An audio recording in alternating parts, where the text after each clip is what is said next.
When I was growing up in India, I was very close to my grandma, and I was fortunate that she was always there for me, and I could go to her anytime I had questions. During my days in high school, one of my goals was I really wanted to get into IITs. IITs stand for Indian Institute of Technology. There were six of those campuses in India those days, and getting into them was extremely difficult.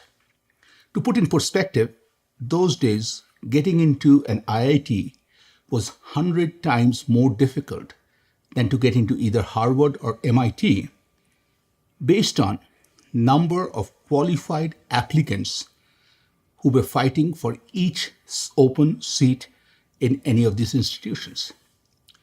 So as you can imagine, for a teenager, having that dream or that goal itself was a big goal, and it was kind of scary. How do I get there? So I did the only thing I knew I could do is go and talk to my grandma by saying, Grandma, I want to get into IITs. My grandma looked at me and says, Hey, it's all karma. I just did not have those days a very clear concept of what the word karma was.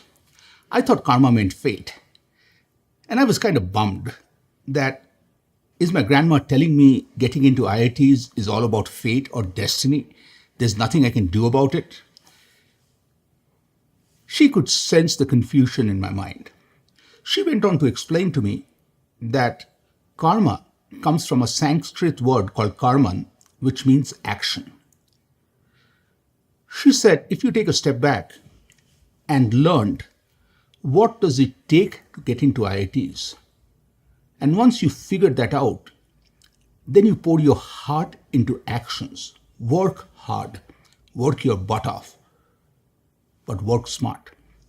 And that gives you the best odds to get in. I got it. This lesson, along with, of course, a decent amount of luck, got me into IITs. Of course, I'm grateful to this lesson to help me get into IITs. But more than that, in the bigger picture, this has stayed with me always. There has been time I have faced challenges which are nearly as big as getting into IITs. But every time I knew when I'm faced with a challenge, if I have a clear idea about where I'm going, if I know what I need to do to get there, and then focus on action, which means working my butt off, I have the highest propensity for succeeding. Thanks, Grandma. These lessons have been with me forever.